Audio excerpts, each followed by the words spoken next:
آپ کو پتا ہے جب جنگ ہو رہی تھی ظہر کا وقت ہوا، حالانکہ جمعے کا دن تھا، توجہ ہے نا حضرت جی، جمعے کا دن تھا تو جمعہ ہونا چاہیے. تو میں نے کہا مسافر پر جمعہ نہیں ہوتا، تمہیں مسائل نہیں پڑے؟ تو مسافر کے اوپر تو جمعہ ویسے نہیں ہوتا، اور وہاں ماحول ایسا تھا. لیکن ہے حسین، وہ نماز کیسے چھوڑیں؟ وہ کیسے چھوڑیں؟ اور حسینی اور نماز نہ پڑھے، حسینی اور مسجد میں نہ جائے، حسین نیزے پہ قرآن پڑھے اور یہاں حسینی کہنے والوں میں حافظ ہی کوئی نہ ہو، یہ کیسے ہو سکتا ہے؟ یہ بات بڑی سوچنے والی ہے بھائی. حضرات علماء اور جتنے سامعین و ناظرین ذرا غور فرمائے نا. اب ہوا کیا تھا؟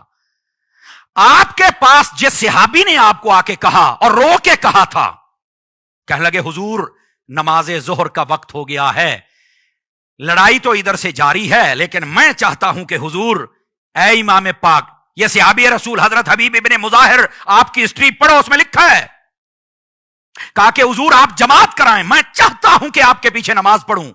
اور امام حسین نے پتا کیا کہا تھا؟ اللہ تجھ سے راضی ہو جائے، تم نے نماز یاد کروائی ہے، اللہ تجھ سے راضی ہو جائے. یہ ہے صحابہ کرام کا کردار. فرما اللہ تجھ سے راضی ہو جائے. اور اتنی بات کرنے کے بعد آپ نے فرمایا پھر ان یزیدیوں کو کہو کہ تھوڑی دیر کے لیے وقفہ کریں، ہمیں نماز پڑھنے دیں. حضرت حبیب ابن مظاہر گئے، صحابی رسول ہیں، ان کی عمر بھی 80 سال سے زائد ہے بابا. یہ جب تشریف لے کے گئے اور فرمایا کہ تھوڑی دیر کے لیے وقفہ کرو، نماز پڑھنے دو، تو ایک کتا سامنے سے بولا. میں کتے سے کم لفظ نہیں کہہ سکتا، بلکہ کتا بھی جہنم کا، عام کتا کہیں مجھ سے غصے نہ ہو جائے، ٹھیک ہے. اس نے کہا لا تقبل الصلاۃ، تمہاری نمازیں تو قبول نہیں کی جائیں گی. تو آپ نے فرمایا یا خمار او شرابی، یہ صحابی رسول کا کردار ہے. آپ نے فرمایا او شرابی، تو کہتا ہے کہ آل رسول اور آل رسول کے جو خادم ہیں ان کی نماز قبول نہیں ہوگی. فرمایا اگر ان کی قبول نہیں ہوگی تو پھر کسی کی بھی قبول نہیں ہوگی. باتیں کرتے ہو، تم کیسے کہتے ہو کہ ان کی نماز قبول نہیں ہوگی اور شرابیوں تمہاری ہوگی؟ یہ صحابی رسول کا جرت مندانہ جملہ تھا. یہ صحابہ کرام کا کردار ہے میرے عزیز.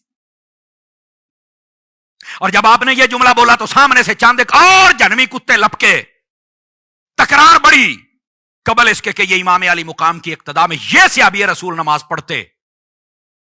وہاں پر لڑائی شروع ہو گئی.